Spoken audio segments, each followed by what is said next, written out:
எல்லாருக்கும் வணக்கம். நான் Hima Subramanian. Welcome to home cooking Tamil. Paneer வச்சு நம்ம நிறைய ரெசிபிஸ் பண்ணியிருக்கோம். இன்னைக்கு அந்த லிஸ்ட்ல இன்னொரு சூப்பரான பன்னீர் ரெசிபி தான் பார்க்க போறோம். இது பன்னீர் டிக்கா மசாலா. ரெஸ்டாரண்ட்ல சாப்பிட்ற டேஸ்ட்லயே வீட்டில் எப்படி செய்யறதுன்னு பார்க்கலாம் வாங்க.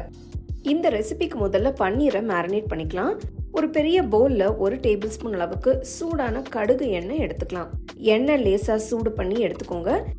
இது கூட 1/2 டீஸ்பூன் மஞ்சள் தூள், 1/2 டீஸ்பூன் காஷ்மீரி மிளகாய் தூள், 1 டீஸ்பூன் சீரகத்தூள், 1/2 டீஸ்பூன் தனியாத்தூள், 1/2 டீஸ்பூன் மிளகுத்தூள், 1 டீஸ்பூன் கரம் மசாலா தூள், 1 டீஸ்பூன் சாட் மசாலா தூள், 1 டீஸ்பூன் உப்பு சேர்த்து எல்லாத்தையும் ஒரு தடவை நல்லா கலந்துக்கோங்க.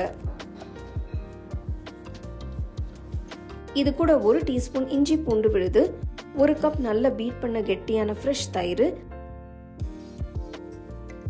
1/2 எலுமிச்சை சாறு, 1/4 கப் கடலை மாவு, கொஞ்சம் கசூரி மேத்தி சேர்த்து நல்லா கலந்து விடுங்க.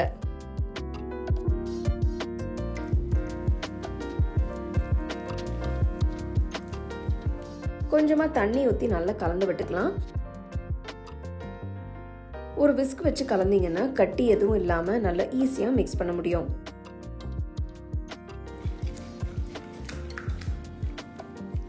இந்த ரெசிபிக்கு நான் 400 கிராம் அளவுக்கு ஃப்ரெஷ்ஷான பன்னீர் எடுத்திருக்கேன்.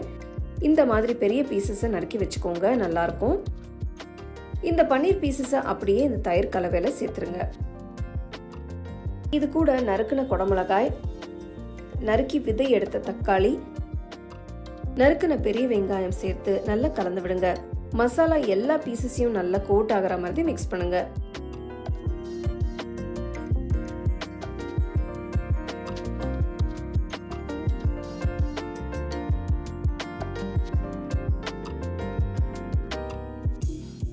ஒரு நல்ல ஸ்மோக் ஃப்ளேவர் வரதுக்கு ஒரு சின்ன கறி துண்டை ஸ்டோவ்ல வச்சு சூடாக்கி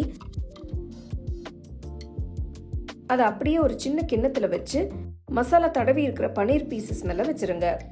இப்போ அந்த கறி துண்டு மேல கொஞ்சமா 1 டீஸ்பூன் நெய் ஊத்துனீங்கன்னா நல்ல புகை வரும். அதை அப்படியே ஒரு 5 நிமிஷம் மூடி வச்சிருங்க.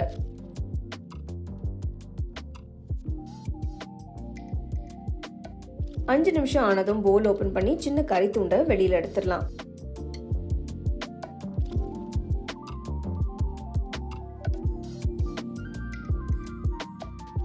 இப்போ இதை ஸ்கியூவர் ஸ்டிக்ஸ்ல அரேஞ்ச் பண்ணலாம். ஒரு ஸ்கியூவர் ஸ்டிக்ல முதல்ல தக்காளி, அடுத்து ஒரு வெங்காய துண்டு, ஒரு பன்னீர் துண்டு, ஒரு குடமிளகாய், இன்னொரு துண்டு வெங்காயம், இன்னொரு பன்னீர், கடைசியா ஒரு தக்காளி வச்சு அரேஞ்ச் பண்ணுங்க. உங்களுக்கு பிடிச்ச ஆர்டர்ல நீங்க இந்த ஸ்டிக்கை அரேஞ்ச் பண்ணிக்கலாம். இதே மாதிரி எல்லாத்தையும் ரெடி பண்ணி வச்சிருங்க.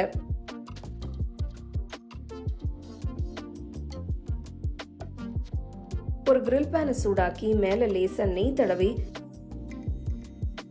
ப்ரிப்பேர் பண்ண ஸ்கியூவர் ஸ்டிக்ஸை வச்சு எல்லா பக்கமும் நல்லா கிரில் பண்ணி எடுத்துருங்க.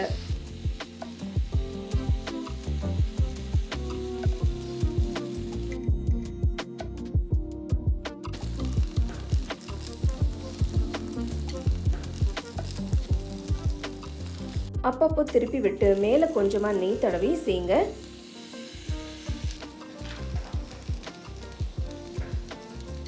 எல்லா பக்கமும் நல்லா கிரில் பண்ணுங்க.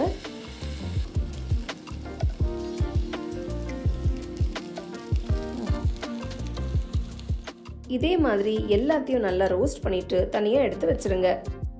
ஒரு அகலமான பேன்ல 3 டேபிள் ஸ்பூன் எண்ணெய், 1 டேபிள் ஸ்பூன் நெய் ஊத்தி சூடானதும் ஒரு பிரியாணி இலை, ஒரு துண்டு பட்டை, ஒரு ஏலக்காய், 4 கிராம்பு, 1 டீஸ்பூன் சீரகம் சேர்த்து நல்லா ரோஸ்ட் பண்ணுங்க.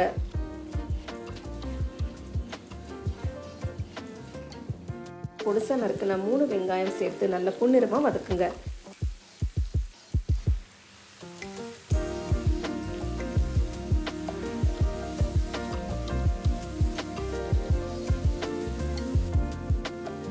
வெங்காயம் வதங்கினதும் 1 டீஸ்பூன் இஞ்சி பூண்டு விழுது சேர்த்து கலந்து விடுங்க.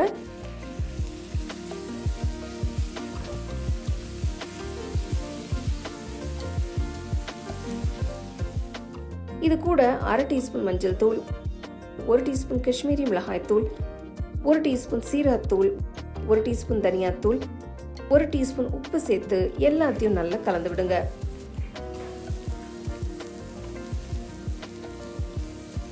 அடுத்து 3 தக்காளி விழுதை அரைச்சு சேர்த்துக்கலாம். நல்லா கிண்டி விட்டு தக்காளியில் இருக்கிற பச்சை வாசனை எல்லாம் போய் எண்ணெய் பிரிஞ்சு வர வரைக்கும் கொதிக்க விடுங்க.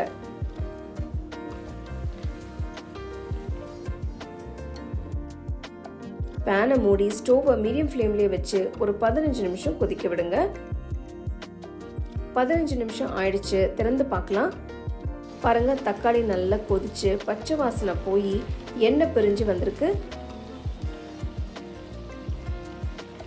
கொஞ்சம் கெட்டியாகவும் இருக்கு. இப்போ பிரியாணி எல்லாம் எடுத்துட்டு 1 கப் அளவுக்கு தண்ணி ஊற்றி நல்லா கலந்துக்கலாம்.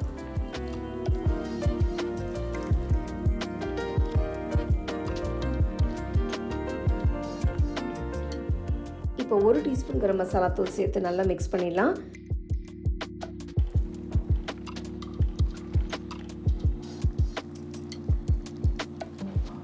அடுத்து கிரில் பண்ணி வச்சிருக்கிற பன்னீர் வெஜிடபிள் பீசஸை மெதுவாக கிரேவியில் சேர்த்துடலாம். ஜென்டலாக மிக்ஸ் பண்ணுங்க. பாருங்க எவ்வளோ கலர்ஃபுல்லாக இருக்குன்னு. இந்த ஸ்டேஜில் டேஸ்ட் பார்த்துட்டு உப்பு தேவைப்பட்டால் கொஞ்சம் சேர்த்துக்கலாம். இது கூட கொஞ்சம் கசூரி மேத்தியை கையால் கசக்கி சேருங்க.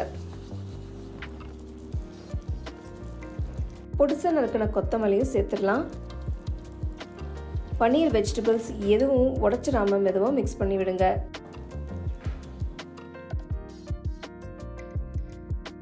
ரொம்பவே அருமையான ரெஸ்டாரண்ட் ஸ்டைல் பன்னீர் டிக்கா மசாலா தயாராகிடுச்சு. இந்த டிஷ் ரொம்ப வித்தியாசமாக இருக்கும். நான் நீங்கள் சொல்கிற ஸ்டெப்ஸ் எல்லாம் அப்படியே நீங்கள் ஃபாலோ பண்ணிங்கன்னா ரொம்ப அருமையாக வரும். நான் இன்னைக்கு பன்னீர் டிக்கா மசாலாவை பட்டர் நான் கூட சர்வ் பண்ணுறேன். நீங்கள் இதை ரோட்டி, ஃபுல்கா, சப்பாத்தி கூட வச்சு சர்வ் பண்ணலாம். கண்டிப்பாக ட்ரை பண்ணி உங்கள் ஃபேமிலி ஃப்ரெண்ட்ஸோடு ஷேர் பண்ணிக்கோங்க.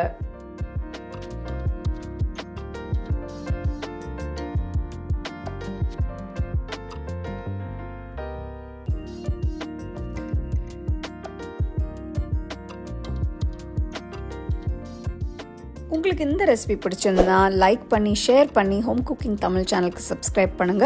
மறக்காம பெல் ஐகானை கிளிக் பண்ணுங்க.